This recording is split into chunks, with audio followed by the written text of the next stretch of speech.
Okay, great. So, hello everybody. This is Stacy Turner with our DMOpro Zoom. Happy Monday. Vicki was just asking me, and Patty also mentioned that she saw the dolls that I have for sale at different vendor booths. And I just wanted to kind of revisit that a little bit. And then we're going to talk about crisis of belief. So, Vicki was asking me, where did I get the dolls and like what was the purpose of that? And really, it just kind of came from it was fun to do with my daughter, and it was something when she was in high school that we could sell together. I've always said I want entrepreneur minded kids and I want to teach them to be entrepreneurs. And so one of my girls, she crochets things, and then our youngest, she was making slime and sold the heck out of slime for $10 a little jar. I thought all of the parents in Artesia are going to hate me after this, but we did find a recipe that it was easy to get out. It didn't stick into furniture or car seats and that sort of thing. So it was good, but she would do really good with that. And then or let's see, Ansley had crocheted a little hat, and it was on a doll that was a prop. And kids were coming by and asking, "How much is that doll? How much is the baby?" And so I just thought, what if we sold dolls? What if I found cute dolls online that are a good price, keep them under $100? And so I proposed the idea to Brielle. She thought I was crazy. And I was like, no, I think I'm onto something. Let's just try it. So we bought like 10 of them, did a booth, and sold all of them. And so then that's kind of just a start. It kept going. Well, now I'm also known as the Christmas baby lady in this town. And so people were reaching out, do you have any babies? Do you have Christmas babies? And so I was like, all right, I'll do it again. And there was a market this weekend. So my cousin actually came from a couple of hours away because she wanted to learn how to do it as well, how to do the dolls. So you guys can't tell anyone the secrets here, but I find them on Amazon and I look for which ones have cute faces, that cute outfits, and that sell or that look real. And kind of just through trial and error, we figured out which ones we don't like, what brands we like, the size we want, that sort of thing. So I buy them and then sometimes redress them if we need to and set them up at a market, and it's great conversation. It's really fun. So you can go back to my Facebook page and from this weekend and see the videos of it. But I also find it's a great conversation. So I do that, and then something called Blind Date with a Book, because we have so many books from our Amazon bookstore that we just are not able to list, but they're good books and they have good ratings on goodread.com. You can also find books like estate sales, yard sales, library book sales, and we wrap them. And you can look up on TikTok or Pinterest, Blind Date with a Book, and kind of figure out what that is. But it's another conversation starter. And then I have my sourdough classes there. So I'll ask people as they walk by if they're interested in babies, they go right to the babies, right? They can see them, and a lot of parents and conversations. But if they're walking by, I ask them, "Do you read?" And they will say, "I used to," or "No, I hate reading," or "I do audiobooks," or "I love to read." And so it's just a way to get into a conversation with them. And then I will often say, like if they are engaging with me, no on the babies, no on the books. How about bread? Do you want to learn how to make sourdough bread? Sometimes they're like, actually, I do. And so then I tell them about the classes and we have a gut health discussion, and, it can go from there. Or I'll say, babies and books are fun, but really my passion is nutrition. Have you ever heard of Juice Plus? So if like none of the other conversations lead to a real connection, then I just go with Juice Plus. And so I ended up with a whole sheet of paper, people in this area that I have not had any contact with. I don't know them, but are interested in taking a class and interested in Juice Plus. So something that's really important for at those booths when you have a sign up sheet is have somebody sign in. So I had my cousin sign in, and she checked all of the boxes. Yes to sourdough, yes to health events, yes to Juice Plus, that she wanted information on those. And if you don't have the first person that says all of that, nobody else will check. Maybe one or two people on the page. It's the weirdest thing. But if the first person checks them all, almost everyone will check all of them, or at least two or three of them.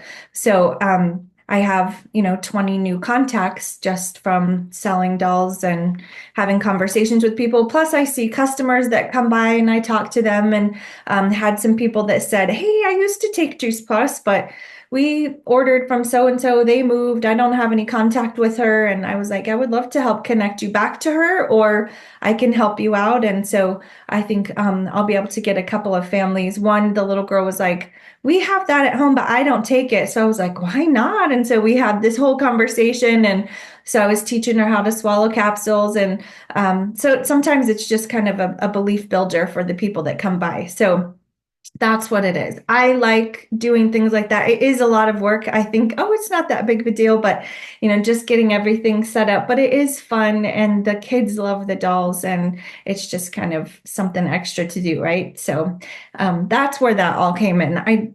If you hate doing things like that, then don't do it. But if you like something like that, or find something that you do enjoy, it's a good connector. So that's what that was about, Miss Vicky. And okay, so today I wanted to talk about crisis in belief. And I don't know if you guys maybe are feeling that a little bit in your own business, or if you have customers that maybe are in a crisis moment. So I wanted to tell you a story or experience that I'm having with one of my customers, and kind of what I'm planning to do with her. And I say customer because she is a partner, but she hasn't done anything. So she was somebody I met at the booth at the fair this summer. You guys remember me talking about that. And she came by. She is like a health coach. She has certifications. Like, she was very knowledgeable, and she was very interested in health. And so built the relationship with her and invited her to events, and she came to events, and then she did order, and she was talking about her daughters and a couple of friends she wanted to share with. So we made her a partner, and that was back in October. Well, nothing really happened. And I remember thinking, I'm shocked she's signing up now with all this crazy. And she was like, "It's just IT stuff. It's fine." So I got a message from her yesterday, and like, she's come to quite a few events. And we went to coffee day before. And yesterday I got a message from her, and she said, "Stacey, can you help me get into my account? I want to cancel Juice Plus." And I was like, I just answered, "Of course. Have you activated your order?" But on the inside, I was like,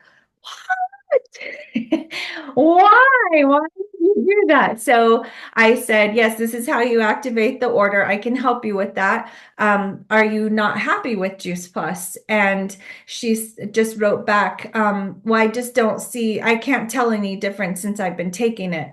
And so she said, "The email isn't working. I'm not getting the password to get, or the username isn't working, whatever." So I said, "Okay, I can help you tomorrow." So on one side, I was like, "Fine, cancel. Go ahead, cancel your order. You're in charge of it. You just push the button and call this number and get your product returned." But as I've been thinking about it, I know the benefits of this. I know she's had gastric bypass, somewhere in there. I know she knows nutrition. She's a health coach, like, she's gone through a ton of training. And I know the research on Juice Plus. So we have to be careful that somebody else's crisis does not become ours. So a crisis in belief is just kind of seems like dramatic words, and it probably is, but it was what came to my mind today. It's when some deeply held belief or strong conviction about something that we've had in the past no longer fits with what we see in the present and in reality. So maybe it's something that we were taught, but then as we look at the truth of it, you're like, "I don't know that I really believe that anymore." It can be in faith, it can be in business, it can be in a lot of different things. And in this case, like, she has deeply held beliefs about nutrition, and to the point she's come to quite a few events, and she ordered Juice Plus. And so I did ask her, "When did you get your order? Remind me when you ordered it." She said she started mid-October. So we're not even 2 months in of taking this, and somehow this crisis in belief has happened. Something has shifted from the deep understanding of what nutrition is and how nutrition works to I'm not feeling a difference with this. I'm not seeing any difference. So, where do you go with that? In my mind, I have to go back to what I know to be true and try to take her to that place as well. So, our research is, unmatched with Juice Plus. There is no other product that she's taking, and I know she takes other products that have even a smidgen of the results that we have proven when people take this. But is it possible maybe that she has forgotten that, or she's not really dug into that research, or she doesn't strongly have like a strong held belief in that? I do, right? So my conviction, my confidence has to be transferred back to her. So it's going to be through conversation, it's going to be back through connection. I want to know, yes, you can cancel this. You don't have to keep something, but can we continue to talk about this? Can we revisit this? I've got to take her back to her why. What was she looking to see a difference in within, less than 2 months? I didn't think that she started taking it because she wanted to see these specific things. I really felt like she was taking it because she had a deeper understanding of the power of nutrition, that she wasn't eating enough of those fruits and vegetables. Has something else come into play, such as maybe her husband's unbelief about Juice Plus? He's never come to an event, that he's just seeing this charge on the card and is giving her a hard time. What is this? Why are we investing in it? Can you tell a difference? I don't think she would take advice from him because he's pretty unhealthy and not health minded, and she is. So, I don't know. There's something else at play here that I'm just going to have to discover with her. But her crisis cannot become my crisis. I have to stay strong and true in what I know and try to help overcome those objections and remind her, bring her back to what the truth of this is.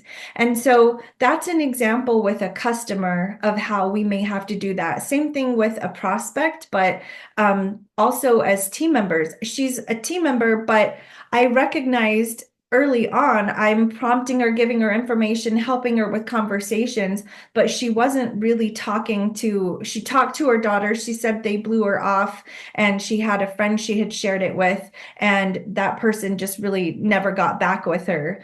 So I kind of recognized pretty early on, I don't know how strong her belief is, because if your belief isn't really strong, you can have a couple of people that just, are not interested, and you're like, well, nobody's interested in here in my life, right? Like if you know what you know about it, like there's not a conversation somebody else is going to have with me that deters me on that.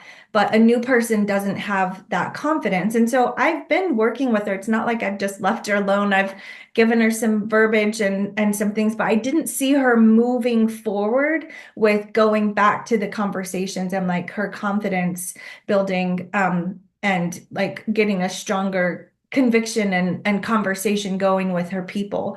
So in the end, we can only do what we can do. I can't make her take Juice Plus. I can't make her share with somebody else. I can't make her dig into the research. I can't make her believe, but I can know what I know about that. Stand strong in what I do know and lean back into that confidence and hopefully bring that back to her. And she may come back around later on and order again. But again, her crisis cannot become my crisis. And so I want to address that on the side of partnership right now with Juice Plus. And I've had some team members, mostly team that's not plugged in. Okay, so they're just sort of waking up to the fact of like, hey, something's changed on these websites. Maybe they haven't like they're not on Voxer. These are just people that are starting to message me through or like my project broadcast that I send out. So a lot of people underneath me that I don't even know whose team they are on or where they live. Maybe I've seen their names on reports, but I've never talked to them. But they get messages from me. And so I've had some of them answer back. And one lady I thought was really good. She kind of just said, Look, I don't know that I even want to bother with this anymore. I've gotten quite a few of messages very similar to this. Like, I don't even know if I want to bother with this. I can't get into my accounts. I don't know what to do. It kind of seems like the company is forcing us out, and maybe that's what they want to do.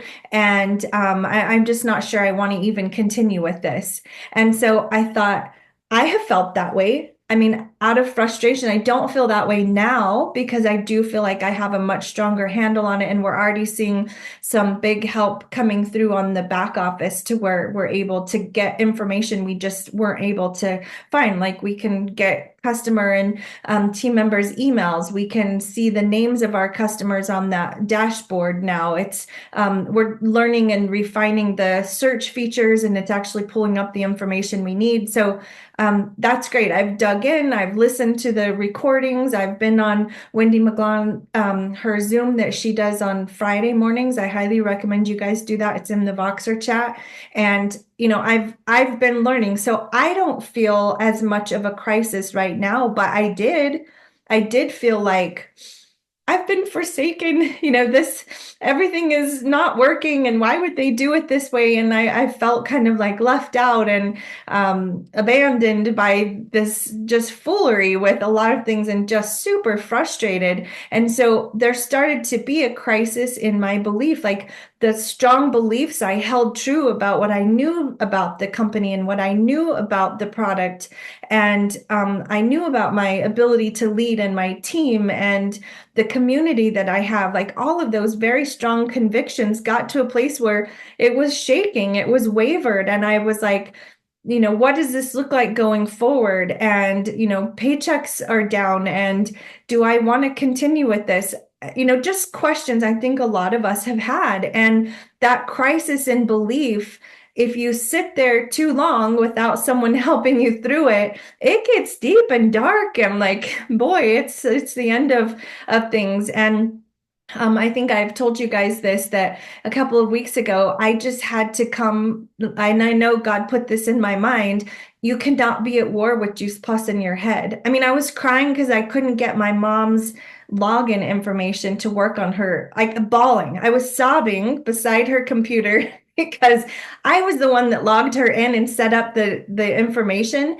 And it was after a week of like thing after thing after thing after thing of happening. And it was a Friday afternoon, and I was just like, my brain was fried. And it was my mom. She's safe, right? And I just realized I'm not able to help in the capacity that I know I can. And I didn't like that feeling. And I just was done. And so I was trying to get her to log in, and it was saying that there was an error. I knew that that was it. And I was crying, and she was kind of like, what is the deal? Like, why, what is this? And I just felt safe with her probably. And so all the emotions I had that whole week, bleh, just all came out. But then I was still just frustrated, like anything would happen. And I was just to the top. I was just irritated fast. And so a couple weeks later, that came into my mind. You could not be at war with Juice Plus. And I know that's true. Like I can't be at war with my husband. I love him. I don't want to be at war with him. I love my kids. I don't want to be at war with them in my mind. I love Juice Plus. I love this community. I love the company. I love the income, all the things about it. I love the mission that we're on. I love the help that I'm able to offer people. I love you guys and this community that we have. I cannot be so at war with this that I let this crisis become my crisis that eats my joy and eats my confidence away. I have to stand back on what I know to be true and then just do what I can. I can do what I can to move forward, but not shut down. And sometimes it's getting on the phone, dealing with a couple of customers' issues and some team member issues. And like, that's it. That's all the capacity I had for the day. And I did something else. Like I didn't have more time. It wasn't a good place of mind to be doing follow-up with prospects. That would not have been wise use of my time then. My mind frame wasn't in a positive place. It wouldn't have gone well. And so it would have transferred into my conversation with them. So I was just like, that's what I can do today. I can do that call that was super frustrating. I got those resolved. I can pass along the information and then go do something else. And so just really think about what that is for you. What's your capacity right now? Recognizing it may be lower than it used to be, what you were able to handle.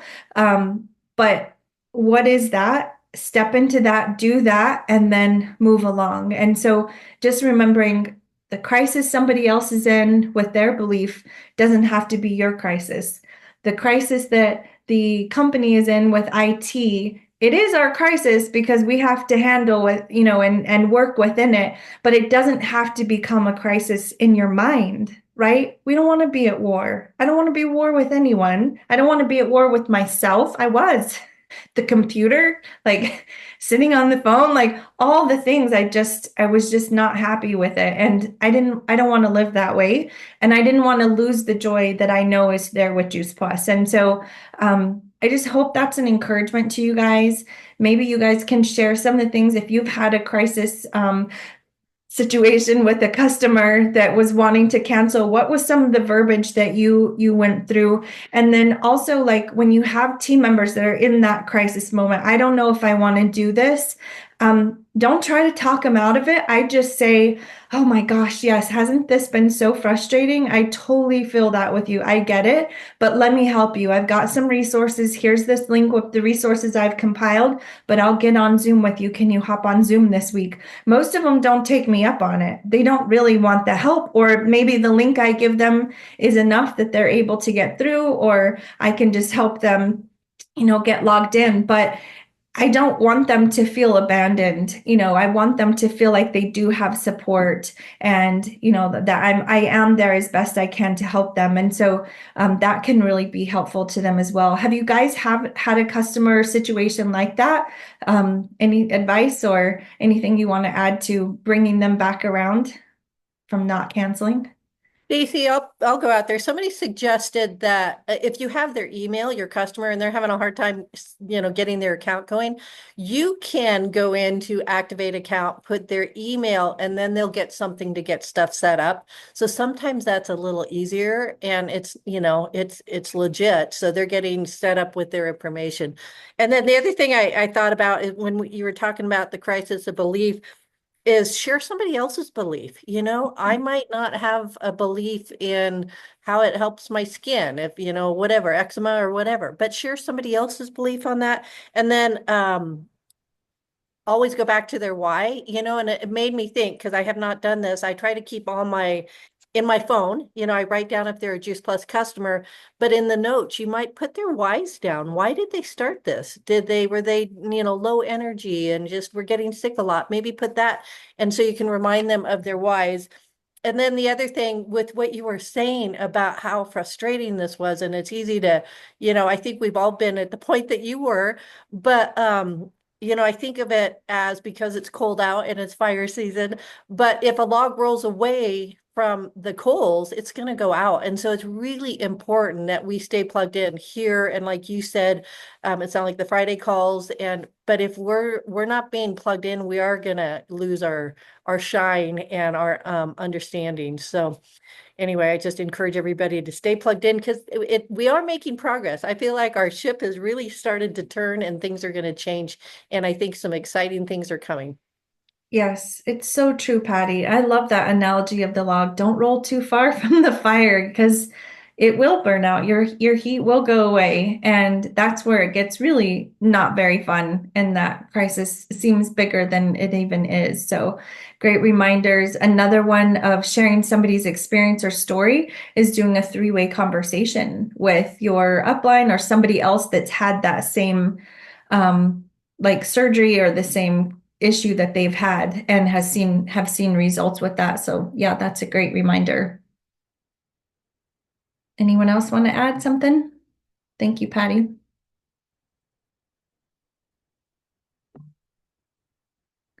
All right. Well, that's the end of us then. You guys have a great week. I'll stop this recording.